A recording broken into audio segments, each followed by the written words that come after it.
तो हम आपको दिखा रहे हैं सीएम के तौर पर रुहेलखंड में योगी आदित्यनाथ और भी आप अखिलेश यादव। ओपिनियन पोल के मुताबिक 37% थे 19 जनवरी को। अब फाइनल ओपिनियन पोल की बात करें तो ये 39%। फाइनल पोल के मुताबिक मायावती की अगर बात की जाए तो 9% 19 जनवरी को भी लोगों की पसंद थी, और अब फाइनल ओपिनियन पोल के मुताबिक भी मायावती 9% लोगों की पसंद है। प्रियंका गांधी की रेटिंग्स में भी कोई बदलाव नहीं, 3% लोगों की पसंद वो पहले थी, अब भी अदर्स की रेटिंग्स में भी 4% कोई बदलाव नहीं। और योगी आदित्यनाथ आप देख रहे हैं 45% लोगों की पसंद है, 39% लोगों की पसंद। रुहेलखंड की तस्वीर इस वक्त आप देख रहे हैं। और अब जरूरी हो जाता है राजीव, अवध जहां सबसे ज्यादा सीटें आती है वहां पर किस तरह का मूड है। 119 सीटें, बस थोड़ी देर में अवध क्षेत्र का फाइनल ओपिनियन पोल क्या कहता है, क्या वहां पर कोई बदलाव है राजीव? बिल्कुल, चंद पलों में वो डेटा हम रखने वाले हैं कि 119 सीटों पर क्या होने वाला है। अवध क्षेत्र की 119 सीटों पर यह सर्वे है और क्या होने चंद पलों में आपके सामने होगा। तो सीटें हैं टोटल 119, ये है अवध क्षेत्र। 119 सीटें हैं, 403 सीटों में से अवध क्षेत्र में 119 सीटें हैं। बहुत महत्वपूर्ण रहेगा कि यहां पर क्या बदलाव होगा। तो 19 जिले हैं, लखीमपुर खीरी इसमें है, सीतापुर इसमें है, हरदोई इसमें, 19 जिलों में ये है। इसके अलावा उन्नाव और लखनऊ भी इसी में, रायबरेली इंपॉर्टेंट इसमें, अमेठी इसमें, सुल्तानपुर इसमें, फतेहपुर इसमें है, प्रतापगढ़ इसमें है, बाराबंकी इसमें है, प्रयागराज इसमें और अयोध्या भी इसी में है, अंबेडकर नगर इसमें है, बहराइच इसमें है, श्रावस्ती इसमें। 19 जिले बहुत सारे, यानी कि बलरामपुर इसमें है, गोंडा भी इसी में है। टोटल सीटें हैं 119। यहां पर क्या होने वाला है, फाइनल ओपिनियन पोल क्या कह रहा है आपके समक्ष जल्दी हम रखने वाले हैं। इस 19 जिलों का हाल, इन 19 जिलों की 119 सीटों का हाल और ओपिनियन पोल क्या कह रहा है बीजेपी जो आदित्य वो आप रखें। तो जी न्यूज डिजाइन बॉक्स के पहले ओपिनियन पोल की बात करें, 19 जनवरी को जो ओपिनियन पोल था वो 43% वोट शेयर दे रहा था। 19 जनवरी के ओपिनियन पोल की बात यहां पर कर रही है। समाजवादी पार्टी गठबंधन को 32% वोट शेयर मिल रहा था, बीएसपी को 8% वोट शेयर मिल रहा था और कांग्रेस को भी 8% वोट शेयर मिल रहा था। लेकिन अब फाइनल ओपिनियन पोल से जुड़ा हुआ डेटा आपको देती हूं। ये देखिए 19 जनवरी का डेटा पहले आप अपने स्क्रीन पर ध्यान से देखिए। बीजेपी उसके अलायंस को 43% वोट शेयर आप अपने स्क्रीन पर देख पा रहे हैं। समाजवादी पार्टी उसके अलायंस को 32% वोट शेयर आप देख पा रहे हैं। बीएसपी को, जैसा कि थोड़ी देर पहले भी मैंने जिक्र किया, 8% वोट शेयर बीएसपी को। इसके अलावा कांग्रेस के लिए भी ये वोट शेयर 8% है और अन्य के खाते में 9% वोट शेयर। कब का? 19 जनवरी का। कौन सा रीजन? अवध का रीजन। अब आपको दिखाते हैं हमारा फाइनल ओपिनियन पोल जो है वो क्या कह रहा है। फाइनल ओपिनियन पोल कह रहा है कि 41% वोट शेयर बीजेपी को मिल रहा है, समाजवादी पार्टी को और उसके अलायंस को 32% वोट शेयर मिल रहा है, बीएसपी को 12% वोट शेयर मिल रहा है, कांग्रेस को मिल रहा है 6% और अदर्स के खाते में 9%। तो ये क्या बता रहा है? ये बता रहा है नरेश एक बार फिर से, अवध में 19 जनवरी को जब किया तो 43% वोट शेयर बीजेपी के लिए और 32% vote share Samajwadi party alliance के लिए। समाजवादी पार्टी का 32% इंटैक्ट है, बीजेपी 31% वोट शेयर हासिल कर रही है। बीजेपी 41, हाँ सॉरी माफ कीजिएगा, 41%, 41%। थोड़ा सा ड्रॉप बीजेपी के वोट शेयर में दिख रहा है वहाँ पे, बट सीटों में कोई ज़्यादा बदलाव नहीं है। Upper caste, non Yadav, OBCs, non Jatav, Dalits इस एरिया के प्रमुख मतदाता हैं और उसके अंदर हमारे को जो कंसोलिडेशन लास्ट टाइम दिखा था वो मोर और लेस वहीं पे है। जो सपा ने सोशल इंजीनियरिंग किया है और करने की कोशिश की है उसका यहाँ पे टेस्ट होगा, क्योंकि सपा जितनी सीटें ले रही है वो सोशल इंजीनियरिंग के बेस पे ही वहाँ पे ले रही है, बट ज़्यादा वहाँ पे कुछ मुख्तलिफ होता हुआ दिख नहीं रहा। बिकॉज यहाँ पे जो कास्ट कम्युनिटीज़ हैं वो pre aligned towards certain parties हैं। जो सोशल इंजीनियरिंग एक्सपेरिमेंट है वो वहाँ पे उसका फ़ायदा और टेस्ट होता हुआ जो दिखता है वो उसका रिजल्ट 10 तारीख को मालूम पड़ेगा। अच्छा, बीएसपी को लेके अगर बात करें, हमने हर रीजन में देखा है कि बीएसपी ने गेन किया है। बीएसपी पहले सर्वे में 8% गेन कर रही थी और अभी 8% पे थी और अभी 12% पर है। बस यहाँ पर ये तस्वीर इस वक्त हम अपने दर्शकों को दिखा भी रहे हैं कि किससे कितना नुकसान या कितना फायदा हो रहा है। बीजेपी के वोट शेयर में आप 2% का ड्रॉप अभी देख पाते हैं, वो वापस लेकर आए स्क्रीन पर इंफॉर्मेशन, और बीएसपी जो है वो 4% गेन करती वहां पर दिखाई देती है। वो इंफॉर्मेशन प्लीज जल्दी से नरेश, बीएसपी को लेकर। बसपा का वोटर तो ऐसा लग रहा है दीदी कि जैसे उनको कोई वेकअप कॉल मिला है कि अब आपको जागना पड़ेगा, अब आपका समय आ गया, आपको वोट डालना है।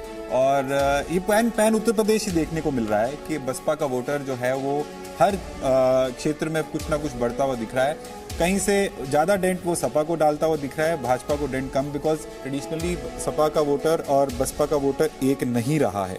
और जितना भी वोट वहाँ पे डिवीजन जो कंसोलिडेशन होना था, जो बिकॉज ऐसा बनाया जा रहा है या ऐसा दिख रहा है कि कॉन्टेस्ट जो पहले हमारे ओपिनियन पोल में भी दिखा कि कॉन्टेस्ट बाइपोलर है, वो अब उतना बाइपोलर नहीं दिख रहा और बसपा का वोटर ऐसा समझ रहा है कि हमारे को तो बहन मायावती को ही एक बार फिर से वोट डालना है।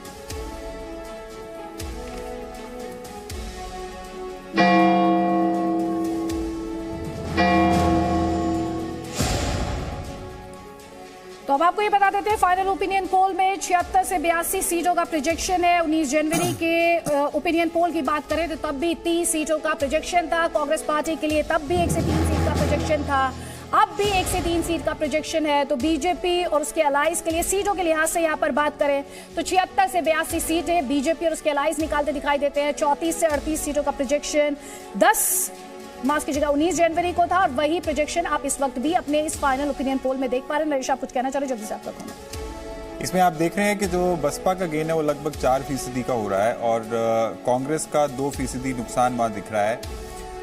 पिछली बार भी हमने दर्शकों को बताया था कि जो अवध रीजन है, अवध क्षेत्र है, उसमें कांग्रेस के 2 गढ़, रायबरेली और अमेठी आते हैं और अभी तक रामपुर खास के अलावा कोई ऐसी सर्टन सीट वहां पे नहीं दिख रही है। और जो 4% गेन बसपा को होता दिख रहा है और 2% कांग्रेस को नुकसान, वो बेसिकली जो पासी कम्युनिटी का वोट है वो शिफ्ट होता हुआ हमारे को वहां पे दिखा, जो कि एक इम्पॉर्टेंट शिफ्ट माना जा सकता है। ठीक है, अब जल्दी जल्दी एक कमेंट शमुना जी, पहले आपका कमेंट और फिर उसके बाद संजीव जी आपका कमेंट, जल्दी जल्दी प्लीज। अवध में हमने जो 19 जनवरी को प्रोजेक्शन दिखाए थे वही प्रोजेक्शन आज भी हम दिखा रहे हैं फाइनल ओपिनियन पोल में। हालांकि वोट शेयर के लिहाज से बात की जाए तो 2% का वोट शेयर बीजेपी लूज करते फिलहाल दिखाई देती है। एक हवा होती है और चूंकि वेस्टर्न यूपी से जो हवा चली है, क्योंकि पहले चरण का जो मतदान है 10 फरवरी को वो वेस्टर्न यूपी के जिलों में है, वो हवा ये बन रही है कि अखिलेश यादव ने बड़ी सफाई से अपने जितने गठबंधन दल है, खासतौर पे यहाँ पे रालोद से बड़े अच्छे रिश्ते, अटूट रिश्ते बना लिए हैं और वो तमाम सारे आंधी तूफानों के वो अभी तक अटूट बने हुए हैं। आज 4 फरवरी हो गई, तो इससे ये संकेत जाता है कि अगर कोई बीजेपी से लड़ रहा तो समाजवादी पार्टी लड़ रही थी। लेकिन अभी 2 दिन पहले जो मायावती जी की रैली हुई उससे एक थोड़ी सी फिगर बदली, तो वोट तो कन्वर्ट हो गया वो, लेकिन सीट में नहीं बदल पाया। यही कारण है कि देखिए जो वेस्टर्न यूपी में सीटें बीजेपी को जितनी पहले मिल रही थी उतनी ही अब मिल रही हैं। कोई ज़्यादा ओपिनियन पोल के फर्स्ट और फाइनल में फ़र्क नहीं आया। इसी तरह उसमें बुंदेलखंड में रुहेलखंड में जो बदलाव आया है उसमें एक तो पीलीभीत जिला है जिस पर असर मेनका गांधी और उनके पुत्र वरुण गांधी का ज़्यादा है, लेकिन वो पहले भी था क्योंकि किसान आंदोलन तमाम सारी बातों के लेकर के, फिर वो तराई का इलाका है जिसमें पंजाबी सिखों की आबादी है, इसका भी एक असर पड़ा था। लेकिन बाकी रुहेलखंड भी लगभग जस का तस है। थोड़ा सा अखिलेश यादव के पक्ष में जो वेस्ट से बयार आई उसका फायदा दिख रहा है। जहां तक अवध है, अवध में तो पहले भी बीजेपी मजबूत दिखाई पड़ रही थी, आज भी लगभग वैसी स्थिति में है। थोड़ा वोट जो इधर से उधर हुआ है वो बहुजन समाज पार्टी के खाते में मजबूत स्थिति में दिखाई दे रही है। बतौर सीएम योगी आदित्यनाथ के अप्रूवल रेटिंग्स की बात की जाए तो 47% है सीएम के तौर पर। अखिलेश यादव के रेटिंग्स जो है वो 34% है। हम आपको दिखा रहे हैं कि अवध रीजन में सीएम पद का पसंदीदा चेहरा आपके स्क्रीन पर सीएम योगी आदित्यनाथ को 47% लोग अपनी पसंद बता रहे हैं। साथ ही अखिलेश यादव की अगर बात करें तो 34% लोग उन्हें पसंद करते हैं, ये भी हम आपको यहाँ पर दिखा रहे हैं। और इसके अलावा आपको बता देते हैं मायावती को 10% लोग सीएम के तौर पर पसंद करते हैं इस वक्त। हालांकि आप योगी आदित्यनाथ की जो रेटिंग्स है वो आप देख रहे हैं, 47% लोगों की पसंद योगी आदित्यनाथ है, 34% लोगों की पसंद। यहाँ पर आपको बता दें, जैसे कि बार बार हम ये इन्फॉर्मेशन रिपीट कर रहे हैं, अवध रीजन की बात कर रहे हैं, सीएम के तौर पर पसंद की बात करें तो अवध रीजन में अखिलेश यादव को 34% लोग हैं जो पसंद करते हैं। इसके अलावा मायावती को 10% लोग हैं जो सीएम के तौर पर पसंद करते हैं। प्रियंका गांधी वाड्रा को 5% लोग हैं जो पसंद करते हैं सीएम के तौर पर, और वहीं 4% लोगों को कोई और चेहरा सीएम के तौर पर पसंद है। जल्दी से एक कमेंट संजीव जी आपका। दो चीजें हैं, अवध में जो 47% वही रुका हुआ है मुख्यमंत्री की पसंद का मामला, तो सीएम तो योगी पूरे प्रदेश की पसंद बन रहे हैं। ये जो विवाद है सीटों के और वोट्स बढ़ने घटने का, ये बेसिकली प्रत्याशियों पर है। लखनऊ में इतनी खींचतान हुई है भाजपा में, दयाशंकर सिंह, स्वाति सिंह की लड़ाई, उसके बाद ब्रजेश पाठक के टिकट को फिर कैंट शिफ्ट करना, रीता बहुगुणा जोशी का ये कह देना कि हम संन्यास ले लेंगे, हमारे बेटे को टिकट दे दो। तो बीजेपी यही सेम खींचतान रुहेलखंड में हुई है। वहां पे जतिन प्रसाद तो निकले ही नहीं घर से भाजपा में शामिल होने के बाद में सुरेश खन्ना उनको बनाने गए। राजेश अग्रवाल भाजपा के राष्ट्रीय कोषाध्यक्ष हैं, इसके बाद उनकी सीट फंस रही है। तो कहानी वही है कि जहां पर प्रत्याशियों पे हुआ और सुप्रिया एरन सपा में जाके मजबूत हो गई, तो ये दोनों जगह हो रहा। भगवत शरण गंगवार कुर्मी नेता है वहां पे रुहेलखंड में कुर्मी भाजपा के साथ इकट्ठे जाता था पहले। इस बार कुर्मी वोट भी थोड़ा वो सपा में शिफ्ट हो रहा है, जबकि कुर्मी वोट बैंक स्वतंत्र देव सिंह से लेके विनय कटियार तक माना जाता है भाजपा का वोट बैंक है।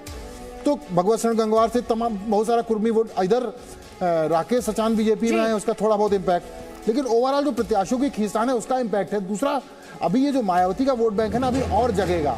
ये मायावती का वोट बैंक बड़ी मजबूती के साथ आगे बढ़ रहा है। ठीक, आप कह रहे हैं कि भी और बढ़ेगा, और अपने दर्शकों को हम बता रहे हैं अवध रीजन में समाजवादी पार्टी अलायंस को 34 से 38 सीटों का प्रोजेक्शन है, बीजेपी को 76 से 82 सीटों का प्रोजेक्शन है, कांग्रेस को 1 से 3 सीट का प्रोजेक्शन है। कंपैरिजन 19 जनवरी को जो ओपिनियन पोल किया और फाइनल ओपिनियन पोल में किस तरह का बदलाव, किस तरह का एक्चुअली कोई बदलाव नहीं है, जैसा कि आप अपनी स्क्रीन पर यहाँ पर देख पा रहे हैं। और लगातार हम आपको ये दिखा रहे हैं कि क्या कुछ बदला है, क्योंकि लगातार टिकट बंटवारे की बात कही जा रही है, बीजेपी के इंटरनल फाइट्स की भी बात की जा रही है, समाजवादी पार्टी में भी इंटरनल फाइट्स हमने देखे हैं, और पश्चिमी उत्तर प्रदेश के जो समीकरण है उन्हें लेकर भी बात की जा रही है। बतौर सीएम के तौर पर योगी आदित्यनाथ की रेटिंग्स इंटैक्ट हैं। नरेश, ये क्या कह रहा है?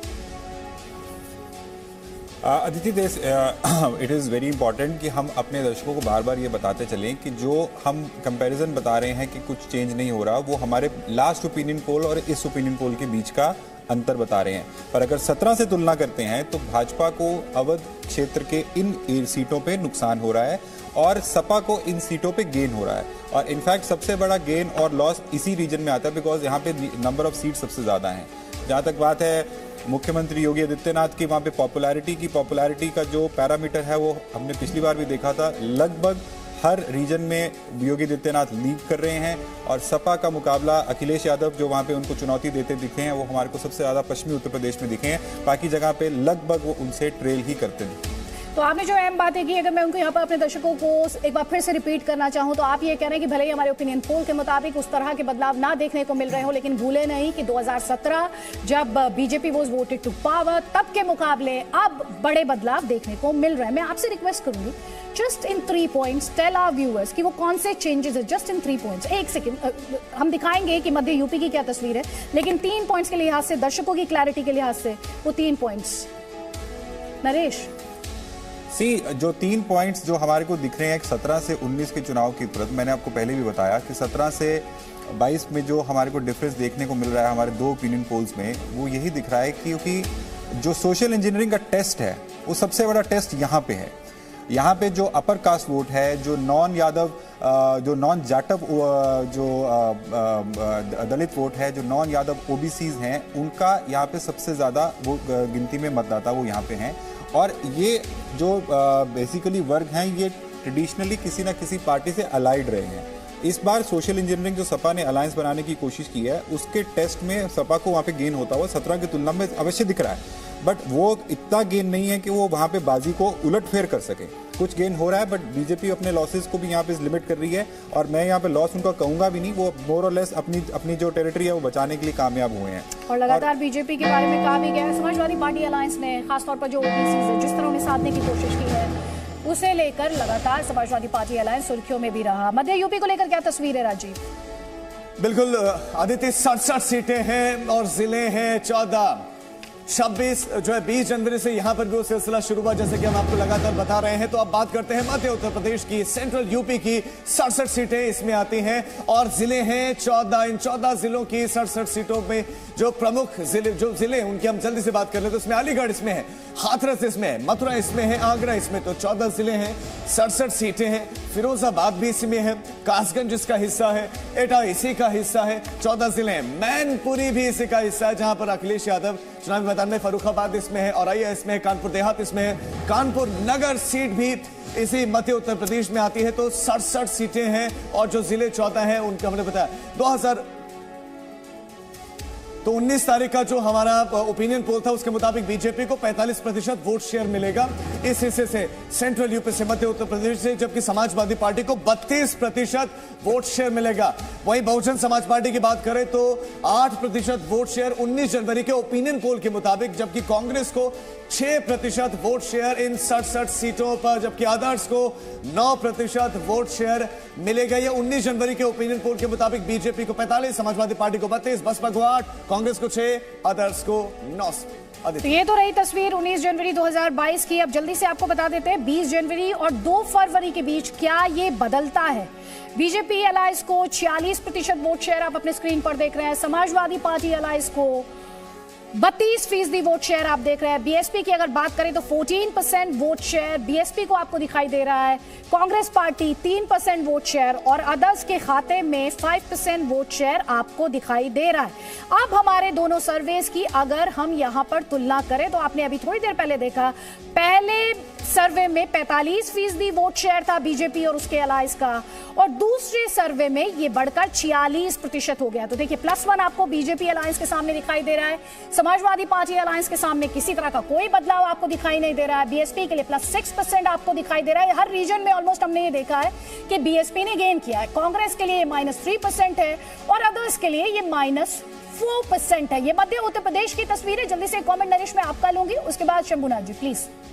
अखिलेश यादव यहाँ से चुनाव लड़ रहे हैं करहल, जो इस सेंट्रल यूपी में पड़ता है, और सपा वोट बचा रही है जो लास्ट ओपिनियन पोल है उसके मुकाबले। Once again I tell your viewers that comparison 17 से जब करते हैं तो वहाँ पे भाजपा को हल्का सा वहाँ पे नुकसान है, पर इस बार जो हमारे लास्ट ओपिनियन पोल की तुलना में जो ये ओपिनियन पोल है उसमें जो वोट शेयर का डिफरेंस दिख रहा है बेसिकली बसपा का गेन और कांग्रेस का लॉस दिख रहा है। तो जैसे मैंने पहले भी बताया कि नॉन जाटव जो है वोटर, वो क्योंकि एक तो कांग्रेस ने जो स्टेटमेंट दिया कि वो चुनाव जीतने के बाद या चुनाव के बाद वो अखिलेश यादव के साथ अलायंस करेंगे या उनको सपोर्ट करेंगे, और अलायंस की बात नहीं है, सपोर्ट की बात, जो मैसेज नीचे ग्राउंड पे गया है उसकी वजह से मुझे दिख रहा है, लगता है कि कुछ ना कुछ कांग्रेस को भी वहाँ पे नुकसान होता हुआ है। ठीक है, आपने कहा कि जो स्टेटमेंट आया कांग्रेस पार्टी की तरफ से उससे कांग्रेस पार्टी को कुछ फायदा हुआ नहीं, इनफैक्ट उनके खिलाफ एक तरीके का माहौल ही बना। और आपको बता देते हैं बीजेपी अलायंस को 47 से 49 सीटों का प्रोजेक्शन है। बीजेपी और उसके अलायंस को 47 से 49 सीटें, एसपी अलायंस को 16 से 20 सीटों का अनुमान है। इसके अलावा बीएसपी पहले भी शून्य थी, अब भी शून्य है। कांग्रेस पार्टी के लिए 1 से 2 सीट का प्रोजेक्शन है और अदर्स के लिए ये खाता खाली है, 0 आप देख पा रहे हैं। मध्य उत्तर प्रदेश की तस्वीर हम आपको दिखा रहे हैं। हमारे 2 ओपिनियन पोल, 19 जनवरी का ओपिनियन पोल, और अगर इस ओपिनियन पोल की बात करें, फाइनल ओपिनियन पोल की बात की जाए तो फाइनल ओपिनियन पोल में 47 से 49 बीजेपी अलायंस के फेवर में आपको दिखाई देता है। देखिए, और किस सीट में बदलाव हुआ है वो भी हम आपको दिखा रहे हैं। इटावा की सीट जो 19 जनवरी को समाजवादी पार्टी के खाते में जाती दिखाई दे रही थी, अब बीजेपी के खाते में जाती दिखाई दे रही है इटावा की सीट ये। और साथ ही संजीव जी आप कमेंट करना चाह रहे हैं, जल्दी से आपका कमेंट। नहीं, जो सेंट्रल यूपी का हिस्सा है इसमें आप देखिए अखिलेश का असर तो मैनपुरी पे दिख रहा है उसके आसपास, लेकिन बीजेपी बढ़ इसलिए रही क्योंकि कांग्रेस कम हो रही है। कांग्रेस को लोगों ने बाहर मान लिया है, तो कांग्रेस का ज्यादातर वोटर सेंट्रल यूपी वाला वो वही है जो बीजेपी में शिफ्ट होता है। थोड़ा अपर कास्ट, थोड़ा नॉन जाटव दलित है, वो सारा शिफ्ट हो रहा है बीजेपी की तरफ। तभी देखिए बिल्कुल सपा में कोई चेंज नहीं है। इटावा सीट जो बदल रही है, इसी भी और 2-3 सीटें आएंगी, आप देखेंगे बीजेपी में जाएंगी, क्योंकि वो हम लोग पहले भी डिस्कस कर रहे थे, हम लोग इटावा पे चौंके थे, क्योंकि इटावा में जो कठेरिया जी हैं जो सांसद हैं वहाँ के, वो पूरा दलित वोट बैंक वहाँ प्रॉपरली भाजपा के साथ जा रहा है। कठेरिया वोट हो गया और जो बाकी दलित वोट बैंक है वहाँ पे, इसलिए इटावा मजबूत हो रही। भाजपा ओवरऑल सेंट्रल यूपी में इसीलिए मजबूत हो रही है। कांग्रेस एक दूसरे ये है कि बसपा जो बढ़ रही है, अभी मैं फिर बार बार कह रहा हूँ, सेंट्रल यूपी में जो पूरा कानिकुब जो ब्राह्मण से लेकर और वो जो पूरा ब्राह्मण वोट बैंक है, वो कई बार बीएसपी को जाता था सीट के बंटवारे और सोशल इंजीनियरिंग कारण। बीएसपी ने सबसे ज्यादा ब्राह्मण विधायक दिए हैं सेंट्रल यूपी से, इस बार वो नहीं कर पा रही है, तो इसलिए वोट बढ़ने के बावजूद बीएसपी सीटें नहीं जीत पा रही है। ठीक है, नरेश आप कुछ ऐड करना चाह रहे हैं? वैसे वो इटावा का सीट का जो उलटफेर है, जो बदलाव है, can we have that again on the screen? ये बदलाव ये जानते हुए भी, ये देखते हुए भी कि अखिलेश यादव का भी आपने जिक्र किया था, समाजवादी पार्टी के गढ़ के लिहाज से भी यहाँ पर बात की जाए, मैं आपका कमेंट लूंगी। उससे पहले अगर सीएम के तौर पर पसंद की बात की जाए तो मध्य यूपी में 47% योगी आदित्यनाथ को सीएम के तौर पर देखना चाहते हैं, अखिलेश यादव को 35% सीएम के तौर पर देखना चाहते हैं, मायावती को 9% लोग अपनी पसंद बता रहे हैं। तो ये हम आपको मध्य उत्तर प्रदेश में बतौर सीएम योगी आदित्यनाथ 47% लोगों की पसंद बने हुए हैं सीएम के तौर पर, अगर इंफॉर्मेशन के लिहाज से यहां पर हम बात करें। नरेश खान, दीदी, अखिलेश यादव जब यहाँ से अपना नामांकन भरने के लिए उन्होंने उनका जब सूची में नाम आया कि वो यहाँ से चुनाव लड़ेंगे, तो उनकी एक्सपेक्टेशन यही रही होगी कि जो बगल के डिस्ट्रिक्ट हैं कन्नौज और इटावा, वहाँ पे उनको एक बड़ा सर्ज मिलेगा जो वहाँ पे होता हुआ नहीं दिख रहा। इनफैक्ट इस बार टिकट बंटने के बाद सपा को उम्मीद थी कि वहाँ पे जो सीटों की गिनती पिछली बार जो हमारे ओपिनियन पोल में हमने दिखाया था उससे बढ़ेगी, बट वो चेंज होता हुआ ज़्यादा दिख नहीं रहा। और जैसे हमारे गेस्ट ने भी बताया कि उसमें जो कांग्रेस का वोटर है वो भाजपा की तरफ जाता हुआ दिख रहा है। एक छोटा सा कारण और है, इसमें कारण ये भी है कि अखिलेश ने परिवारवाद के आरोप से बचने के लिए अपने परिवार को टिकटों से दूर कर दिया। इस बार इस पूरी बेल्ट में अखिलेश का पूरा खानदान लड़ता रहा है चुनाव। आप पुराने चुनाव उठा के देख लीजिए, इस चुनाव में शिवपाल के अलावा कोई नहीं लड़ रहा है। अदिति इधर शिफ्ट हो गई, लखनऊ में चलिए, वो लखनऊ में थी। इस पूरे बेल्ट में ना धर्मेंद्र का परिवार कोई लड़ रहा है, ना अखिलेश के किसी चाचा का लड़का लड़ रहा है। तो जो परिवार लड़ता था तब शायद थोड़ा इम्पैक्ट अलग होता था। अब इस बार ये बड़ा माइन्यूट सा साइलेंट चेंज है जो शायद हमें समझ में आएगा धीरे धीरे कि अखिलेश ने अपनी इमेज बदली है कि हम परिवारवाद से दूर हट रहे हैं। वो इमेज में तो सफल हो गए अखिलेश, उन्होंने कितने सारे टिकट काट दिए हैं कि अब आप समझिए उसका परिणाम ये हुआ कि तमाम लोग उनसे नाराज हो गए। इमरान मसूद आए, उनको टिकट नहीं दिया, इनके लड़के को टिकट नहीं दिया, स्वामी प्रसाद मौर्य के लड़के को टिकट नहीं दिया, जिसके लिए भाजपा से उनका झगड़ा हुआ, उनको टिकट नहीं दिया। तो परिवारवाद से बस, लेकिन उसका नुकसान उनको अपने घर में उठाना पड़ रहा है। आप बाहर इमेज बनाते हैं तो अपने घर में कई बार नुकसान होता है, अखिलेश को वो नुकसान उठाना पड़ रहा है। ठीक है, आप ये कुल मिलाकर कह रहे हैं कि बीजेपी ने जिस परिवारवाद पर सबसे ज्यादा हमला किया और अखिलेश यादव ने अपनी इमेज को चेंज करने की कोशिश की। संजीव जी, अगर मैं आपके पॉइंट का मीनिंग समझ रही हूँ, और उन्होंने परिवार से जुड़े लोग जो थे उन्हें वहां से हटा दिया, उसका नुकसान हो रहा है समाजवादी। इंटरनली हो रहा है वहां, चूंकि वो बेल्ट परिवारवाद वाली है। भाई जसवंत नगर कब्जा कर लेते थे शिवपाल, इस बार शिवपाल बाहर है, पिछली बार शिवपाल ने एक सीट हरवा दी थी सपा को। तो कुल मिला के बीजेपी की जो स्ट्रैटेजी रही परिवारवाद को लेकर, वो जो पूरा फैमिली ट्री गिनवाते थे योगी आदित्यनाथ और प्रधानमंत्री मोदी, वो कामयाब हो गए। अब बीजेपी की तो स्ट्रैटेजी लगातार कामयाब हो ही रही है। एक कॉमेंट शंभुराज जी आपका। देखिए, अखिलेश यादव जो असल बात है वो दूर हट रहे हैं, परिवारवाद से तो हट ही रहे हैं। इसके अलावा चूंकि उन्हें एक पूरे उत्तर प्रदेश में मैसेज देना है तो वो ये देने में सफल हुए हैं कि उनका एक सिद्धांत है, और वो सिद्धांत है सेकुलरिज्म का, एंटी बीजेपी स्टैंड लेने का। तो जो एंटी बीजेपी और सेकुलर वोट हैं वो उनको मिलेंगे, इसमें कोई शक नहीं। पर उन वोटों में कुछ वोट उनके भी थे, बहुजन समाज पार्टी के, वो उनसे छिटक रहे हैं जो पहले उनके साथ आते दिखाई पड़ रहे थे। तो वो नुकसान जरूर जो हम देख रहे हैं सेंट्रल यूपी अवध रीजन में, वो नुकसान उन्हीं का है जो मायावती जी के वोट था, और वो अब छिटकने लगा है।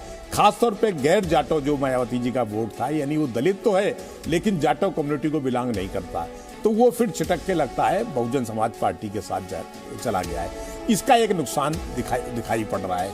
लेकिन ये जो सेंट्रल यूपी है, इसमें जो मेजर डिस्ट्रिक्ट्स है वो यादव लैंड कहा जाएगा, क्योंकि यादवों का वहाँ बहुमत है। सिर्फ कानपुर छोड़ दिए तो बाकी जगह सवर्ण जातियों का उतना बहुमत नहीं है, वहाँ उनका परफॉर्मेंस अच्छा भी दिखाई पड़ता है। हम अभी एकदम से उनको खारिज नहीं कर सकते हैं कि परिवार से दूर कर दिया। परिवार से अगर उन्होंने अपने परिवार के यादवों को वोट नहीं दिया तो ये देख कहकर के उन्होंने एक मैसेज दिया है कि उनका आउटलुक बहुत बड़ा है। अब वो पूरे उत्तर प्रदेश, हो सकता है देर सवेर वो क्या इसके आगे भी बढ़े, इस तरह से सोच रहे हैं। अब उनका इलाका सिर्फ एटा मैनपुरी इटावा नहीं रह गया है, भले वो लड़ रहे हों करहल से, लेकिन उन्होंने ये बता दिया है कि अब एटा मैनपुरी इटावा अलीगढ़ हाथरस से वो आगे बढ़ चुके हैं। तो ये एक बड़ा सकारात्मक संदेश अखिलेश यादव ने दिया है, और ये पूरे उत्तर प्रदेश के लेवल पे बहुत ही इसका व्यापक दर्शकों के जहन में शंभुराज जी, जो आपने कहा कि एक पॉजिटिव मैसेज देने की कोशिश अखिलेश यादव यहाँ पर कर रहे हैं, बट उनको अगर सीट्स के लिहाज से, उनको अगर वोट्स के लिहाज से वो फायदा नहीं पहुंचा रहा, तो एक आम नागरिक या एक इंडियन जो उत्तर प्रदेश की जनता इस समय देख रही होगी, वो स्ट्रैटेजी को समझने की कोशिश भी करेगी। क्योंकि अगर हम अखिलेश यादव की बात करें, अगर हम अखिलेश यादव की बात करें तो पश्चिमी उत्तर प्रदेश को छोड़कर वो किसी और रीजन में योगी आदित्यनाथ को टक्कर नहीं देते दिखाई देते हैं। पर जी वो ये मैसेज देने में सफल हो गए कि देखिए कांग्रेस साफ है। उन्होंने ये मैसेज दिया कि अगर कोई सेकुलरिज्म के लिए लड़ सकता है, अगर कोई बीजेपी से लड़ सकता है तो वो अखिलेश यादव हैं। और यही मैसेज दिया पश्चिम बंगाल में ममता बनर्जी ने। तो एक तरह से जो एक थर्ड फ्रंट की एक गुंजाइश बन रही थी, उसमें एक अखिलेश यादव अहम किरदार होंगे, इसमें कोई शक नहीं। अब उत्तर प्रदेश से आगे भी लड़ाई लड़ी जाएगी, वो अखिलेश यादव शायद उस सोच को व्यापक बनाने में सफल हुए हैं, क्योंकि वो थोड़ा परिवार से भी बाहर निकले हैं। वो अपने जो पुरानी संकीर्ण सोच थी उससे, उस दायरे से बाहर आए हैं और अपने साथ बहुत सारे दलों को लेकर चल रहे हैं। उनके साथ जाटों का एक बड़ा मेजर सेक्शन आगे जुड़ा है, राजभर जुड़े हैं, निषाद भी बहुत लोग जुड़े हुए हैं, तो इसका असर पड़ेगा। आप कह रहे हैं कि वो जो संकीर्ण सोच थी उससे बाहर आने में कामयाब हुए हैं। खैर, जनता को ये फैसला करना है कि वो क्या इस बात से इत्तेफाक रखती है कि अखिलेश यादव की छवि जनता की नजर में बदली है। ये अपने आप में बहुत इंटरेस्टिंग होगा और इस लिहाज से नतीजा 10 मार्च को इंटरेस्टिंग होगा। हम आपको दिखा रहे हैं फाइनल ओपिनियन पोल। 19 जनवरी को हमने ओपिनियन पोल दिखाया था, फाइनल ओपिनियन पोल हम आपको दिखा रहे हैं। Presenting B News app available on Google Play and App Store. Download it now.